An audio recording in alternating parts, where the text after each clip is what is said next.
नमस्कार दोस्तों, हम लेकर आ चुके हैं आप लोगों के लिए 10 मिनट में सुबह की 50 ताज़ा और बड़ी ख़बरें हैं। बताएंगे दोस्तों, आखिरकार लोकसभा चुनाव को लेकर आपस में ही आमने सामने टकराया दोस्तों इंडिया गठबंधन और एनडीए। क्यों आखिरकार दोस्तों संजय सिंह ने कहा कि भारतीय जनता पार्टी भ्रष्टाचार की सरगना बनी बैठी है। कैसे कांग्रेस की 5 गारंटी और 25 न्याय योजनाओं पर दोस्तों बीजेपी को लगा बड़ा झटका, और क्यों आखिरकार अखिलेश यादव ने कह दिया कि बीजेपी बहुत जल्दी वापस चली जाएगी। जी हां, आपको बता दें इस बार इंडिया गठबंधन की बड़ी जीत, अखिलेश का दावा। तमाम मुद्दों पर बात, लेकिन उससे पहले अगर आपने अब तक हमारे चैनल को सब्सक्राइब नहीं किया जल्दी से कर लीजिए। पास में एक घंटे आएगी, इसको भी दबाइए ताकि हर वीडियो की अपडेट आप तक पहुंच पाए।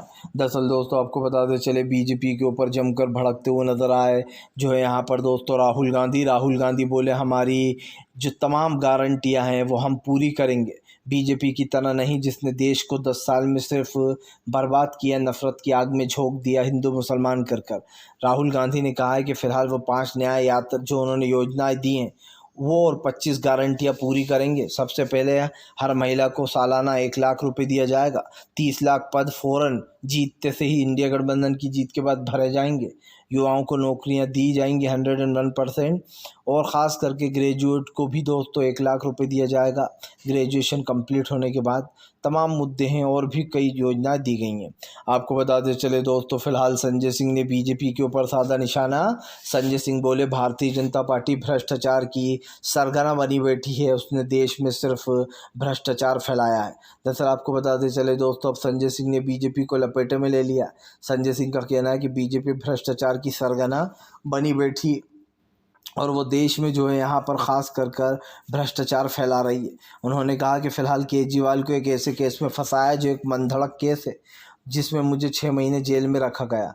आपको बताते चले संजय सिंह की 6 महीने बाद बेल हो गई, जिसके बाद संजय सिंह भारतीय जनता पार्टी पर आकर जमकर भड़के हुए हैं। आपको बताते चले दोस्तों, प्रधानमंत्री नरेंद्र मोदी और ममता बनर्जी में छिड़ी बहस। ममता बनर्जी बोली जिसको आना है आए, बंगाल में जिसको जाना है जाए, लेकिन आने से कोई फ़ायदा नहीं क्योंकि बंगाल की जनता ने तय कर लिया है खेला होबे। जी हाँ, आपको बताते चलें इस बार ममता दीदी ने ऐलान कर दिया कि वो पूरी की पूरी 42 सीटें जीतती हुई नज़र आ रही हैं, और पूरी 42 सीटें जीत कर वो कहीं ना कहीं अपना दोस्तों एक साफ सी बात है वो करेंगी। लेकिन एक चीज़ आपने नोटिस नहीं की दोस्तों, 42 सीटें जीतने का दावा कर दिया है ममता बनर्जी ने, और ये दावा कोई ऐसा वैसा दावा नहीं है दोस्तों। ये 101% लग रहा है कि बंगाल में बीजेपी के साथ तो खेल हो गई, क्योंकि अब तक के सारे चुनाव में बीजेपी ढेर हो चुकी है और ममता बनर्जी दोस्तों नंबर 1 पर चल रही हैं। आपको बताते चले दोस्तों, प्रधानमंत्री नरेंद्र मोदी के ऊपर भड़के असदुद्दीन ओवैसी ने इंडिया गठबंधन के लिए 2 सीटों से ले लिया अपना नाम वापस। दरअसल आपको बताते चले, हमेशा ये आरोप लगता रहता है कि असदुद्दीन ओवैसी बीजेपी की बी टीम है, और ओवैसी इस बात पर हमेशा चिढ़ते भी रहते हैं। लेकिन अब ओवैसी ने बिहार में 15 सीटों का ऐलान किया था, लेकिन अख्तरुल इमाम ने बताया कि उन्होंने 2 सीटों से नाम वापस ले लिए हैं। आपको बता दें एक सीट तो बहुत चर्चित है, पूर्णिया सीट, और एक और सीट है दोस्तों जहां से ये 2 नाम वापस लिए गए हैं। तो ये चीज़ तो साफ़ हो गई है कि ओवैसी क्या करना चाह रहा है। आपको बताते चले दोस्तों, फिलहाल भारतीय जनता पार्टी के ऊपर जमकर भड़कते हुए नजर आए दोस्तों मल्लिकार्जुन खड़गे बोले देश को न्याय की ज़रूरत। प्रधानमंत्री ने अपने 10 साल के कार्यकाल में एक भी प्रेस कॉन्फ्रेंस नहीं की लाइव, जबकि मनमोहन सिंह साहब ने अपने 10 साल के कार्यकाल में पूरी 17 लाइव कॉन्फ्रेंस की थी और लोगों के सवालों के जवाब दिए थे। ऐसे वैसे सवाल नहीं, पत्रकारों के तीखे सवाल। जबकि नरेंद्र मोदी ने अपने कार्यकाल में एक भी लाइव कॉन्फ्रेंस नहीं किए, ना उन्होंने कभी किसी पत्रकार के सवाल का जवाब दिया। जब भी वो जाते हैं तो एक स्क्रिप्ट के साथ जाते हैं और वो पहले ही कह देते हैं कि गरीबी बेरोजगारी पर सवाल मत पूछना, ये आरोप लगा रही है अब कांग्रेस। आपको बताते चले दोस्तों, अब ईवीएम वाला मुद्दा गरमाया। वीवीपैट पर जल्दी ही चुनाव आयोग सुना सकता है कुछ फैसला। दरअसल दोस्तों अब की बार बड़े ही दिमाग से खेल गया है विपक्ष ने कहा कि हम बैलेट पेपर की वापसी नहीं चाहते हैं, लेकिन हम चाहते हैं कि वीवीपैट की जो पर्ची जो बॉक्स में ही गिर जाती है ईवीएम का बटन दबाने के बाद 7 सेकंड तक दिखने के बाद वो पर्ची को बाहर वोटर के हाथ में दिया जाए। वोटर्स उस पर्ची को एक बॉक्स में डालेगा ताकि दोस्तों उस बॉक्स की भी गिनती हो पाए और पता चले कि भैया जो वोट डले वही हैं या फिर ईवीएम में गड़बड़ी हुई है। और देखिए ये चीज़ तो एक लोकतंत्र को मजबूत करने की चीज़ है। मुझे ऐसा लगता है कि इससे किसी को कोई आपत्ति नहीं होना चाहिए, क्योंकि इससे सभी पार्टियों का फ़ायदा है। बीजेपी का फ़ायदा है, कांग्रेस का फ़ायदा है, तमाम पार्टियों का फ़ायदा है। और जो विपक्ष आरोप लगाता है बीजेपी के ऊपर कि भैया बीजेपी धांधली करती है, तो एक बार दोस्तों ये कर लेना चाहिए कि हाँ भैया अब से पर्चियों की भी गिनती होगी, अलग बॉक्स में डालकर दूध का दूध पानी का पानी हो ही जाएगा कि क्या होता है, क्या घोटाले होते हैं या नहीं होते, जो भी है। लेकिन अब इस पर फैसला जल्दी ही आएगा और मुझे ऐसा लगता है कि इस पर अगर किसी ने कोई आपत्ति जताई तो जनता को शक ज़रूर होगा कि भाई इसमें क्या प्रॉब्लम है, पर्ची अलग बॉक्स में डालना चाहिए। अगर मैं वोट डाल रहा हूँ तो ये मेरा हक़ है, मुझे पता होना चाहिए मैंने जिस पार्टी को वोट दिया है उसको गया भी है या किसी और को चला गया है।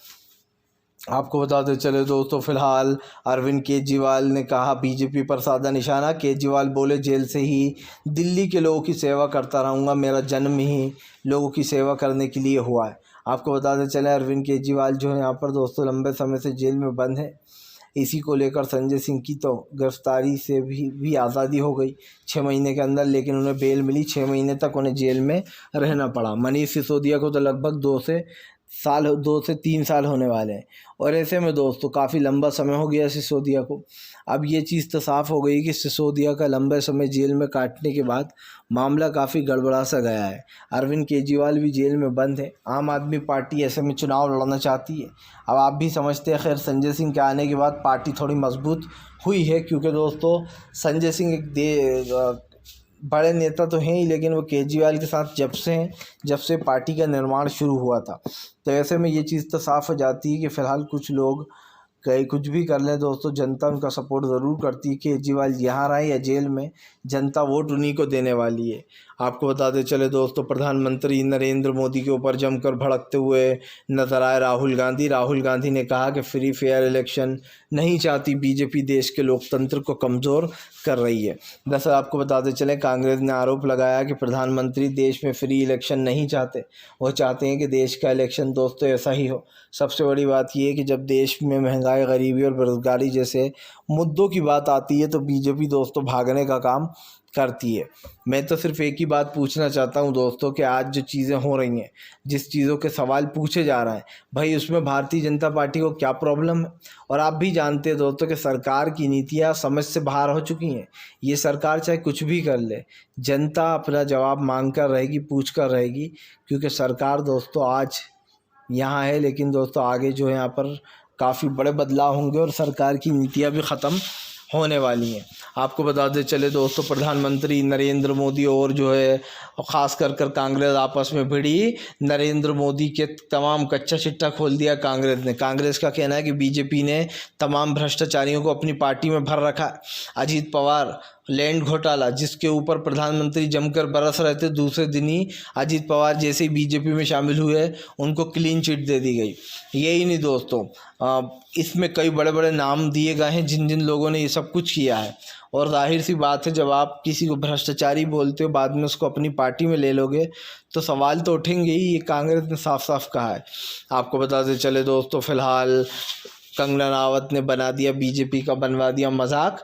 कंगना रावत से पूछा गया कि देश का पहले प्राइम मिनिस्टर कौन थे, तो कंगना रावत ने कहा कि हमारे देश के पहले प्राइम मिनिस्टर सुभाष चंद्र बोस थे। अब आप समझिए, कंगना रावत जो है दूसरी के बच्चों से भी गई गुजरी हैं, जबकि हमारे देश के पहले प्राइम मिनिस्टर दोस्तों कोई और नहीं बल्कि चाचा नेहरू थे। और यह बात तो आपको भी पता होगी कि गांधी जी ने जो है यहाँ पर चाचा नेहरू को चुना था और वल्लभ भाई पटेल के वजह चाचा नेहरू को जो है यहाँ पर प्रधानमंत्री बनाया गया था। पहले प्रधानमंत्री चाचा नेहरू थे, दूसरे गुलज़ारी लाल नंदा थे, तीसरे लाल बहादुर शास्त्री थे, चौथी इंदिरा गांधी थी, पाँचवें मोरारजी देसाई थे, और जो है छठवें दोस्तों चौधरी चरण सिंह थे, सातवें राजीव गांधी थे, आठवें दोस्तों आठवां विश्व प्रताप सिंह थे।